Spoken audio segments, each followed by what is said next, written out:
história de quem é fiel. No começo tem provas amargas, mas no fim tem o sabor do mel. Eu nunca vi um escolhido sem resposta, porque em tudo Deus lhe mostra uma solução. Até nas cinzas ele clama e Deus atende, lhe protege, lhe defende com as suas mãos. Você é um escolhido e a sua história não acaba aqui. Aleluia. Você pode estar chorando, amanhã você irá sorrir. Deus vai te levantar das cinzas e do pó. Deus vai cumprir tudo que tem prometido. Se prepare, nesta. Você vai ver a mão de Deus te restaurar. Quem te vê há de falar. Ele é quem o escolhido.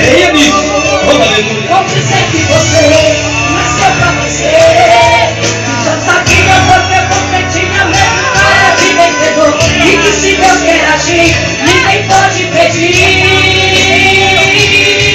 Então você verá cumprir cada palavra que o Senhor falou.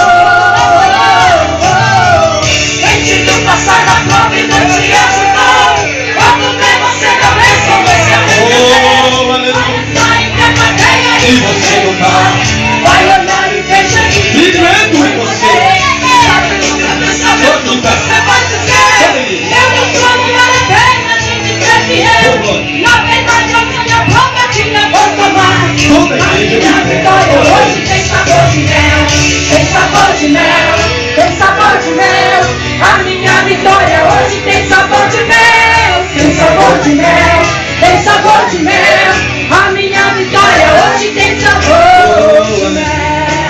Declare nessa noite que a sua vitória já tem sabor de mel.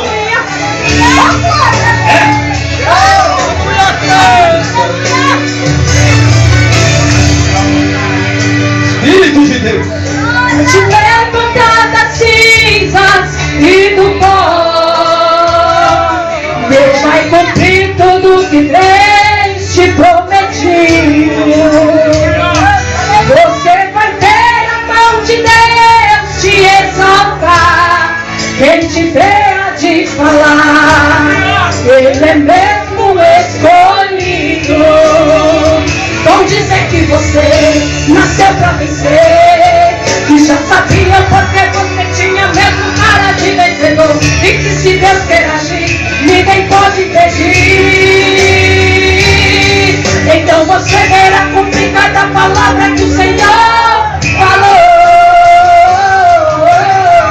Quem te viu passar na prova e não te ajudou, quando vê você na bênção vai se arrepender. Vai estar entre a plateia e você não vai. Vai olhar e ver Jesus brilhando em você, e sabe no seu pensamento você vai dizer: Deus, como vale a pena, gente, ser fiel. Na verdade a minha prova tinha 2 amarras, mas minha vitória hoje